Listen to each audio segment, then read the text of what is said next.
luck, that should go really good. And I'm just excited for, what's to come with this car, because, like, I've been teasing stuff for a while. I mean, I have mentioned it, but, like, to come soon is going to be the subframe. Subframe connectors are probably going to get installed first, because my buddy Roy Marco, he'll install those, which is going to be great. They're going to be welded in. It's going to be fantastic. It's going to really change the dynamics of the car.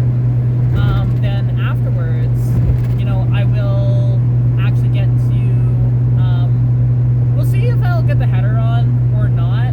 Then this will be in about a couple of weeks, give or take. So, do that, and then hopefully cosmetics. I want to get the front clip swapped out. I want to get the doors swapped out.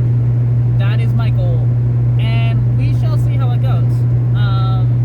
Coincidentally, that'd be a perfect time to see what's up with my signal light up front too, because if I have the front clip off, it makes it so much easier to access that. So that's why I'm just kind of waiting. I'm just going to do hand signals every time I turn left. Not really a big deal.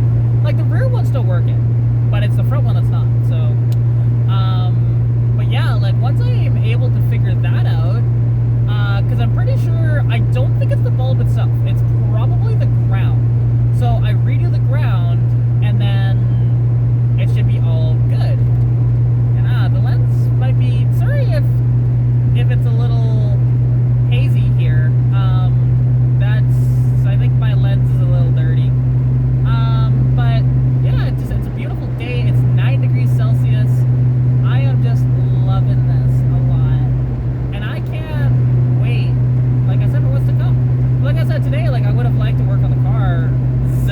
But then, what's stupid, so this solenoid here, which is a solenoid that I had gotten for my, for actually this car, not terribly long ago. Like, the solenoid is dead. I've gone through a couple of these. So the starter solenoid that's on my car right now actually happens to be off of my Capri. But because of that, the Capri can't run at all without that. Plus, I stole the positive battery cable off of it, which, to be honest, I think I'm just going to get the one in this built to kind of match the negative cable better, have a better terminal, all the different stuff, and then just put this one back on there, get the thing running, and then hopefully, just end up doing that trade for the Capri so that I can make this thing look so freaking badass. It'd be a unique build. Not that other people haven't done that. Like, people have done the Capri front clip and rear quarters in their Mustangs. I have seen a couple of them around, but it's not something you see too often, though, because a lot of people, like, covet those Capris, and they'll just build a Capri over the Mustang. But when you have an opportunity to get one of your old cars back that happens to be an 84 Mercury Capri that well, it's kind of screwed. Like, it's so rusty underneath. And I didn't know this when I did the trade at the time. So as a result, Keith kind of got the bad end of the stick on that, which is unfortunate. And I wish I would have been able to give him a better car. But it works out better for me, because I can give him the Capri. He can hopefully get that thing going, whatever else. I traded for that. And then whether I buy that Capri back off of him or not, we'll see. We shall see how it goes. Because, like, I like the prospect of that Capri, don't get me wrong, but it's just not, I've just lost the motivation to really work on it much.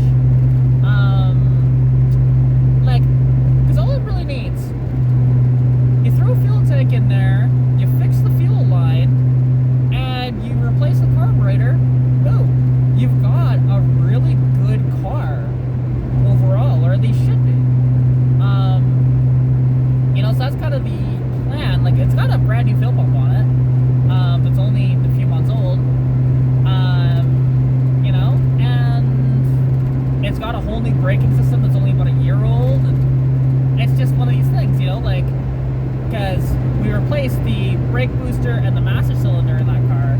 We also did the brakes all the way around, I'm pretty sure. And that's like, we may not have touched the rear. Or if we did, we may have just put in new wheel cylinders. I can't remember. I don't even know if I did any content on that, honestly. I just can't remember on that car. I suppose, I mean, I could pull the drum off and take a look to see, did we do anything in there? But I don't think we did, so.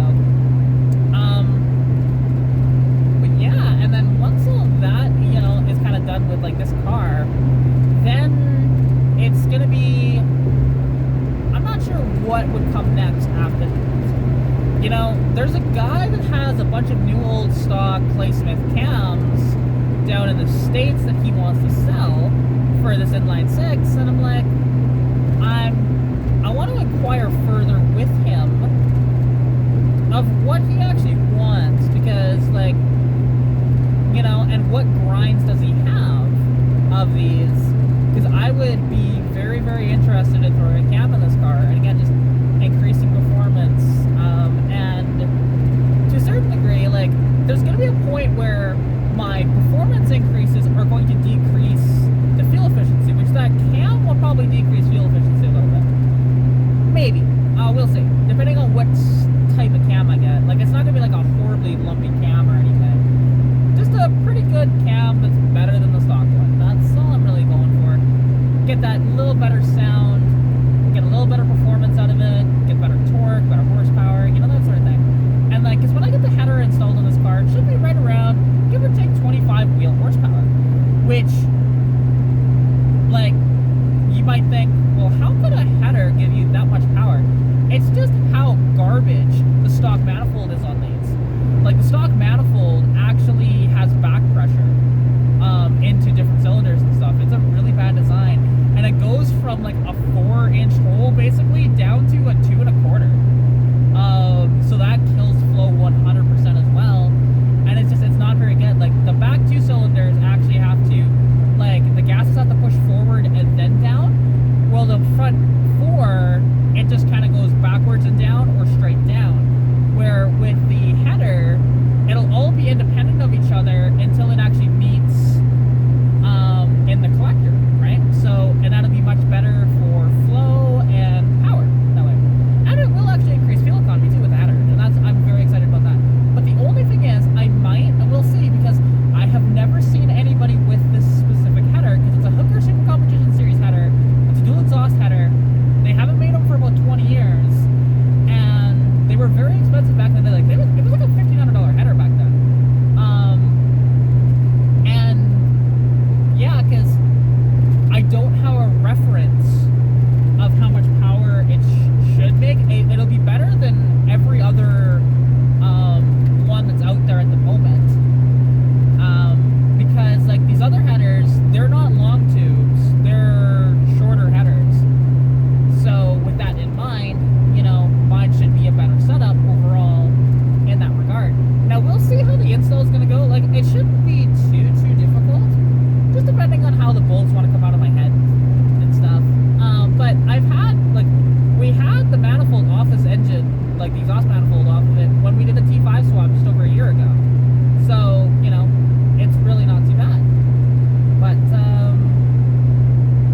yeah, no, and soon we're actually coming up on the 5-year anniversary of me owning this car, which I just can't believe of how much she's changed since then. And there's still a lot more that I want to do. And, like, will I ever stop tinkering with this car? Probably not, because I'm always going to want to improve it with something. You know, and my goal is still just to beat up on stock Aero GT Fox bodies, which, to do that, I'll need to do about a 15-second quarter mile and give it some handling modifications. And in the end, if it all works out, I will have actually spent less to do that than to buy, like, a really, really clean, nice Aero GT Fox body. That's kind of the goal, right? So we'll see. We'll see. And, like, because a very clean Aero GT Fox body, they go for like 15-20 grand. And this car, I only have, I mean, I kind of stopped keeping track, but I'm like maybe $6,500 in this car total so far. So, but most of that was just getting it on the road. That wasn't the performance modifications. You know, like the transmission swap only cost me about $800. The rear end was only $300. You know, like the carb adapter, that didn't actually increase performance, but it just increased drivability.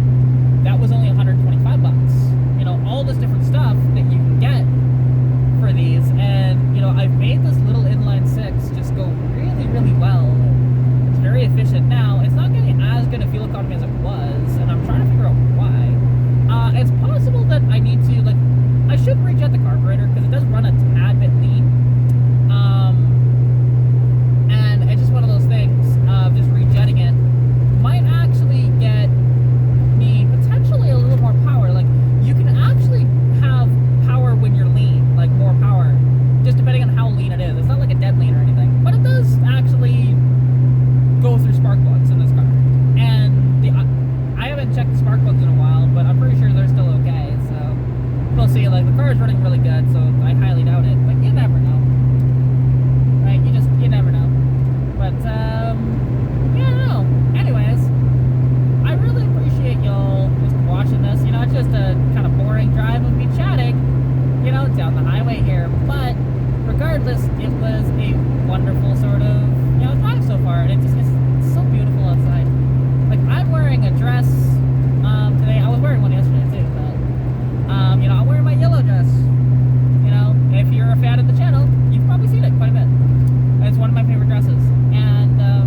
so much for watching.